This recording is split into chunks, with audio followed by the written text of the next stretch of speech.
마가복음 1장 1절부터 13절 말씀. 하나님의 아들 예수 그리스도의 복음의 시작이라.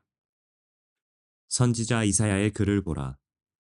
내가 내 사자를 내 앞에 보내노니 그가 내 길을 준비하리라. 광야에 외치는 자의 소리가 있어 이르되 너희는 주의 길을 준비하라. 그의 오실 길을 곧게 하라. 기록된 것 같이 세례 요한이 광야에 이르러 죄사함을 받게 하는 회개의 세례를 전파하니 온 유대 지방과 예루살렘 사람이 다 나아가 자기 죄를 자복하고 요단강에서 그에게 세례를 받더라. 요한은 낙타털 옷을 입고 허리에 가죽띠를 띠고 메뚜기와 석청을 먹더라. 그가 전파하여 이르되 나보다 능력 많으신 이가 내 뒤에 오시나니 나는 굽혀 그의 신발끈을 풀기도 감당하지 못하겠노라. 나는 너희에게 물로 세례를 베풀었거니와 그는 너희에게 성령으로 세례를 베푸시리라.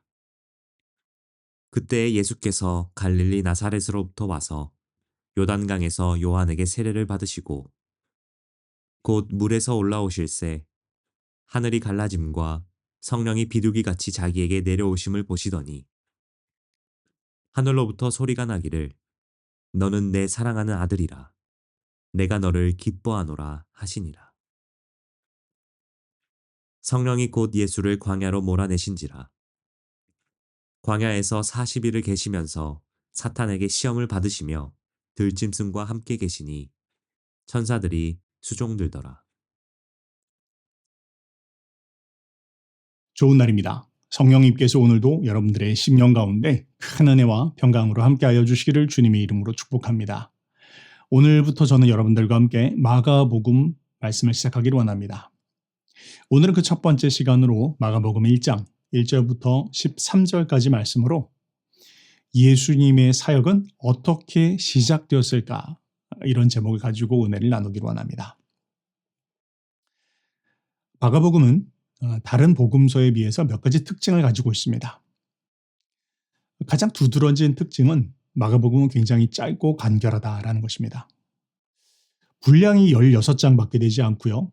또 그 문체가 굉장히 간결하다라는 그런 특징을 가지고 있는데 분량이 그렇게 짧게 된 이유는 여러 가지 부수적인 군더더기 같은 그런 표현들이 없기 때문입니다. 물론 성경에 그런 군더더기라는 표현은 전혀 없지만요. 그러나 마가복음 이외의 다른 복음서들에 비해서 마가복음은 어떤 말이라든지 혹은 교훈이라든지 가르침이라든지 이런 것보다는 예수님께서 실제 그분의 하신 행동, 그분의 행적에 중심을 두고 그런 이야기들을 묶어놓은 책이 바로 이 마가복음입니다. 쉽게 말하면 마가복음은 예수님께서 어떻게 병자를 고치셨다, 또 예수님께서 귀신을 고치신 사건, 혹은 예수님께서 물 위를 걸으셨다, 이런 사건을 통해서 예수님은 누구시다라는 부분들을 우리에게 설명해 주는 책이 이 마가복음이라는 것이죠. 자, 그럼 마가복음의 목적은 무엇일까요? 방금 제가 말씀을 드렸습니다. 마가복음은 예수님은 누구신지 예수님에 대해서 설명하기 위해서 쓰여진 책이 바로 마가복음입니다. 이런 면에 있어서는 다른 복음서와도 같은 그런 목적을 가지고 있는 책이죠. 자, 그런데요, 마가복음이 그러면 이야기하고 있는 예수님이 누구십니까? 라는 것을 만약에 정의한다면 마가복음은 예수님에 대해서 이렇게 말합니다. 예수님은 하나님의 아들이십니다. 그리고 예수님은 고난받는 메시아이십니다. 자, 이것이 마가복음이 이야기하고 있는 예수님에 대한 정의입니다. 자, 그런데 하나님의 아들이라는 건 좀 이해가 되지만 고난받는 메시아입니다. 이 부분은 좀 이해가 되어지지 않죠. 자, 마가복음은요, 사실 그 대상을 이해할 필요가 있습니다. 마가복음은 누구에게 쓰여졌을까? 또 누구를 대상으로 쓰여졌을까? 라고 봤을 때 마가복음은 핍박받고 있는 고난 가운데 있는 성도들에게 쓰여진 책이 바로 마가복음입니다. 1세기 로마 시대 당시에 기독교를 믿는다고 해서 수많은 핍박과 박해를 받고 있는 성도들, 예수님 믿는다라고 해서 어려움 가운데 있는 성도들, 바로 그런 사람들을 대상으로 쓰여진 책이 바로 이 마가복음이라는 것이죠. 그래서 마가복음은 그들을 대상으로 예수님을 설명합니다. 예수님은 하나님의 아들이시다. 그러나 그가 하나님의 아들이시지만 그 역시 고난의 시간을 지나가신 고난받는 메시아이시자 고난받는 종이셨다. 그러므로 너희 역시 그 고난의 시간들을 지나가야 된다. 그렇게 고난받는 성도들에게 믿음을 불어넣어주고 또 그들로 하여금 예수님의 길을 따라서 제자의 길을 걸어갈 것을 다시 한번 촉구하고 그들에게 확신을 심어주는 책, 바로 그것이 마가복음입니다. 자, 그럼 우리 마가복음 본문으로 한번 들어가 보도록 하죠. 첫 번째 오늘 1장 1절 말씀은 마가복음 전체를 압축적으로 보여주면서 예수님이 누구시다라는 것을 선언적으로 말하고 있습니다. 한번 읽어보겠습니다. 하나님의 아들 예수 그리스도의 복음의 시작이라. 마가복음은 무엇에 대한 이야기입니까? 마가복음은 예수에 대한 이야기인데 예수님은 하나님의 아들이시다. 또한 예수님은 그리스도, 메시아이시다라고 하면서 예수님에 대한 이야기인데 바로 그 이야기가 복음이다. 이런 기쁜 소식을 내가 너희들에게 이야기해주고 싶다라고 하면서 마가복음을 시작을 합니다. 자, 그러면서 오늘 여러분들과 살펴볼 1절부터 13절까지의 말씀은 예수님께서 공생의 사역을 시작하시기 전에 그 이전에 있었던 사건을 세 가지로 요약을 해서 우리에게 설명을 해주고 있습니다. 그 첫 번째는 세례 요한에 대한 이야기를 기록하고 있고요. 그 다음 두 번째는 그 세례 요한으로부터 세례받으신 사건.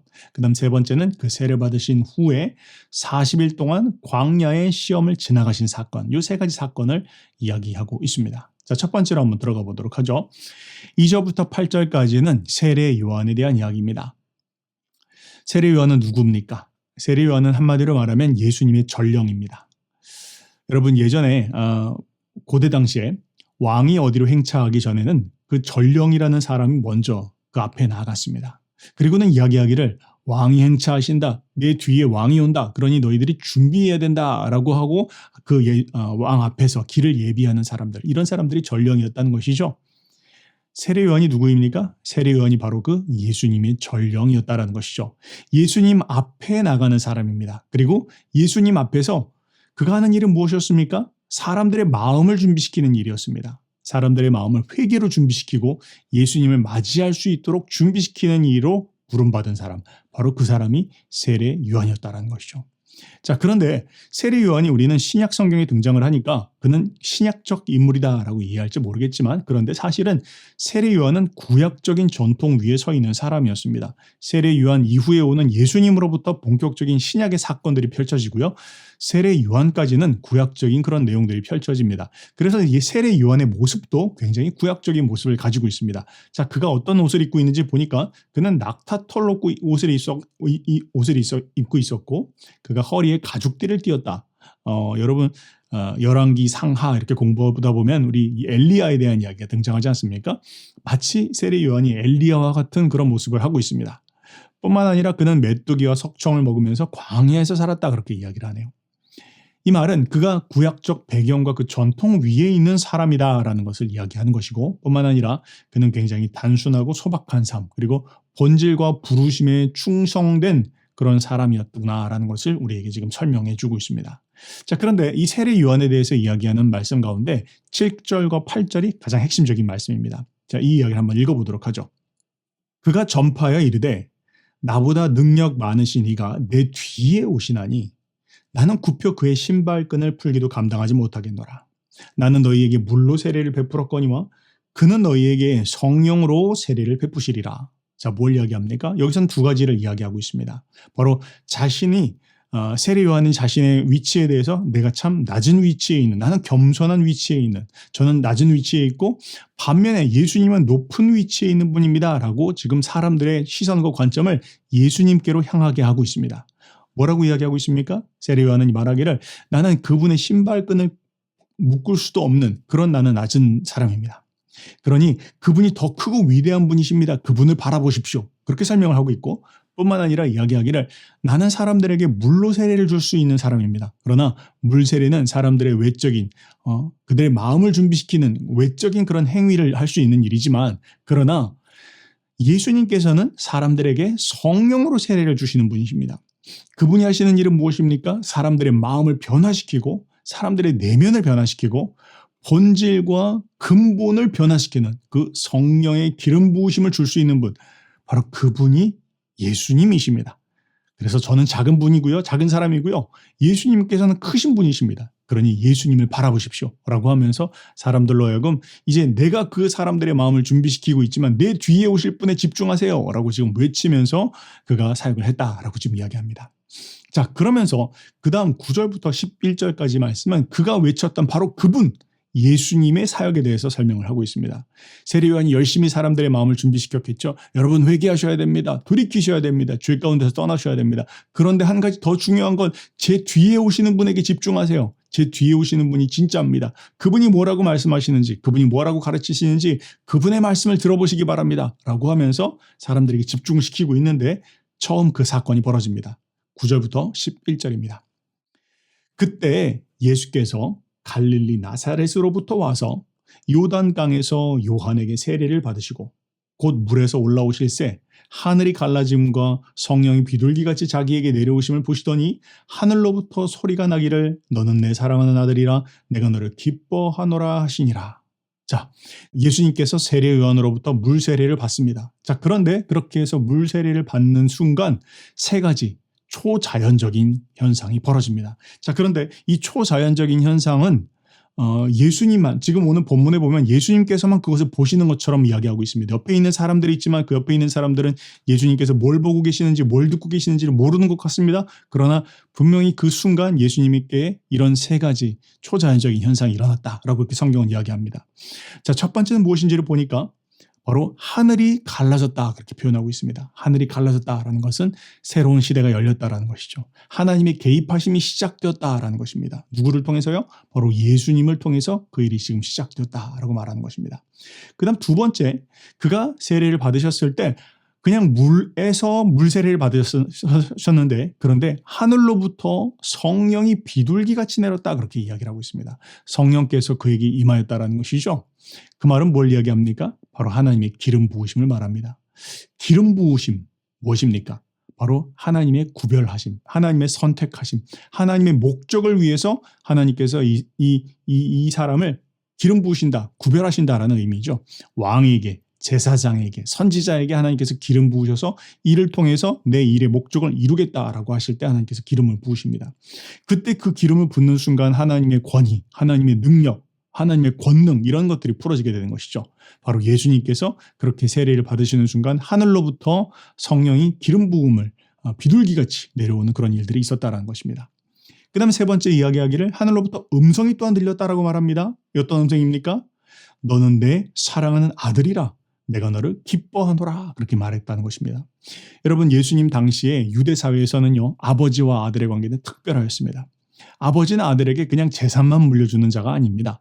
아버지는 아들에게 그의 신분도 물려주고 그의 위치도 물려주고 뿐만 아니라 그 아들은 아버지가 했던 일들까지를 이어받도록 되어 있습니다. 그러니까 지금 그런 맥락 속에서 봤을 때 예수님께서 하나님으로부터 너는 내 사랑하는 아들이라 라는 것을 들었을 때는 그 하나님의 권세, 하나님의 능력, 하나님의 신분 뿐만 아니라 하나님께서 하시는 그 이스라엘 백성들과 온 열방을 구원하시는 그 하나님의 일들을 이어받도록 하나님께서 선택하셨다라는 것을 예수님께서 그때 알게 되셨다라는 것이죠. 바로 예수님의 영적인 아이덴티티에 대한 부분들을 지금 설명해 주고 있는 것입니다. 자, 여기까지 한번 잠깐 정리를 해봅시다. 무엇을 이야기하고 있습니까? 우리는 지금 예수님이 누구신가에 대한 부분들을 이야기합니다. 예수님은 바로 구약의 선지자들을 통해서 예언받은 예수님 오시기 전에 선지자, 그러니까 전령으로서 부름받은 세례 요한으로부터 바로 제 뒤에 오실 분이십니다. 그분이 메시아입니다. 그렇게 증명되신 분이시고 뿐만 아니라 예수님은 하나님 그분 자신으로부터 하나님의 아들로서 택함받은 자이시다라고 지금 성경은 이야기하고 있는 것입니다. 자, 이것이 지금 예수님에 대한 이야기인데요. 그러면서 이제 마지막 12절과 13절은 예수님께서 광야에서 시험 받으신 사건을 이야기합니다. 자, 예수님께서 성령님의 인도하심 아래에서 광야에서 40일 동안 사탄에게 시험 받으신 사건인데요. 이것은 예수님께서 어떤 분이신지를 증명해내는 그런 사건입니다. 자, 예수님께서 그런 세례 요한으로부터 말을 듣고 뿐만 아니라 하나님으로부터 그 음성이 들렸다 할지라도 만약 어떤 그런 시험도 이길 수 없는 분이라면 우리를 구원해 주실 수 없는 분이시겠죠. 자, 그런데 예수님은 그렇게 해서 세례 요한으로부터 성령으로 세례를 받으신 후에 이제 광야로 들어가십니다. 그리고 광야에서 사단 마귀와 결정적인 그런 시험 가운데 있었다라는 것이죠.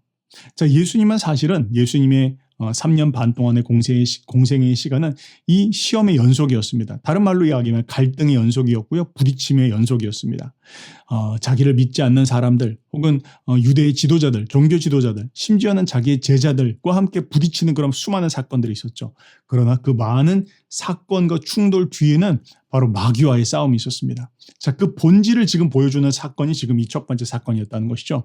광야에서의 시험입니다. 자, 그러나 예수님은 그 시험을 어떻게 통과하셨습니까? 아주 성공적으로 통과하셨습니다. 사실 이것은 인류 가운데 첫 번째 있었던 사건입니다. 이전에 아담도 그 시험을 지나갔고요. 이스라엘 백성들도 하나님의 이 시험을 지나갔습니다. 그러나 그들 모두가 다 하나님의 아들로 부름받은 자들이었지만 그러나 성공적으로 그 시험을 통과하지는 못하였습니다. 그런데 유일하게 오직 예수님께서 그 광야에서의 시험을 성공적으로 통과하심으로써 우리는 이제 예수님을 통해서 이분을 의지할 수 있겠구나. 이분이 바로 우리를 영원한 천국으로 인도하실 수 있는 분이시구나라는 것을 이제 깨닫게 되었고 알 수 있게 되었다라는 것을 지금 이야기하고 있는 것입니다. 자, 이것이 1절부터 13절까지 예수님께서 당신의 사역을 시작하시기 전에 있었던 사건에 대한 부분들을 우리에게 이야기하고 있습니다. 이제 오늘부터 해서 여러분들과 함께 매주 주일마다 마가복음에 대한 부분들을 함께 공부할 텐데요. 이 말씀을 보면서 우리가 예수님이 누구신지 더 분명하게 파악할 수 있기를 바랍니다. 여러분, 기독교는요, 그냥 어떤 덮어놓고 믿는 종교가 아닙니다. 그냥 알아서 믿으세요. 그냥 무작정 믿으세요. 그렇게 이야기하는 종교가 아니라는 것이죠. 자, 기독교는요, 역사성을 가지고 있습니다. 또한 성경이 우리에게 증언해주고 있습니다. 구약 성경을 통해서 뿐만 아니라 예수님께서는 자기 자신을 통해서 자신의 자신 스스로가 누구신지에 대한 부분들을 우리에게 증명해 주시는 그런 책입니다. 우리는 이제 이 마가복음을 통해서 구약이 예언하고 있고 또한 수많은 그런 증언자들이 예수님에 대해서 이야기하고 있고 또 예수님 스스로가 내가 누구인지를 알리는 그 사건을 통해서 우리의 구원자이시고 하나님의 아들이신 또 메시아이신 예수님이 누구신지 이런 부분들을 우리는 이제 알 수 있게 될 것입니다. 자, 그런 기대를 가지고 성경으로 들어갈 수 있는 또 믿음을 키워갈 수 있는 저와 여러분들 되시기를 주님의 이름으로 축복합니다.